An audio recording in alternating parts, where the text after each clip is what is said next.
আমি সবসময় সুন্দরের পূজারি, ঠিক আছে? আমি ছোটবেলা থেকে আমি যেরকম সুন্দর আমি যেরকম সুন্দর আমি সবসময় সুন্দর ছেলেমেয়েদের সাথে কথা বলি। সেটা যে এজেরই থাকুক, সেটা বিবাহিত হোক, অবিবাহিত হোক, সুন্দরের সাথে কথা বলি।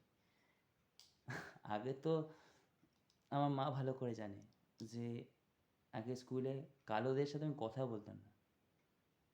কালোদের পাশে বসা তো দূরে কথা, কারোর সাথে কথাও বলতাম না। আমি সেরকম, তার মানে এই নয় যে আমি কালোদের সাথে কথা বলি না, বলি। সুন্দর, যার দাঁতের খুব সেটিং সুন্দর, হাসি সুন্দর, চোখের আইকুল খুব সুন্দর, ফিগার স্ট্রাকচার খুব সুন্দর, সেই সব কালো মেয়েদের, লম্বা একটুখানি, তাদের সাথে কথা বলি বরাবর। আমি সবসময় সুন্দরী পূজারি। আর আমি নাস্তিক হলেও, আমি ঘোরতর নাস্তিক, আমি নাস্তিক হলেও আমি একজনকে মারাত্মক বিশ্বাস করি। আমার মন প্রাণ উজাড় করে তাকে আমি সবসময় ছোটবেলা থেকে বিশ্বাস করি, দুর্গা।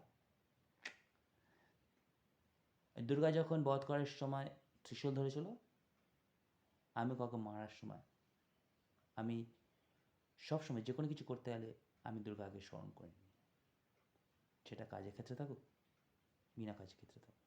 আর মাকেও অতটা মানি নাই, সন্দেহ আছে, কিন্তু দুর্গাকে মারাত্মক মানি। দুর্গা সুন্দর, আমি সুন্দরের পূজারি, সবসময় সুন্দরের পূজারি। সুন্দর ছাড়া, সুন্দর ছেলে মেয়ে ছাড়া আমি কারোর সাথে কথাই বলি না। সেটা আমার বন্ধুরা জানে, আমার যেসব বন্ধুদের সাথে কথা বলি তারাও জানে আমি কীরকম ছেলে, কী মেন্টালিটির ছেলে আমি। যাক গে, অনেক কথা বলা হলো।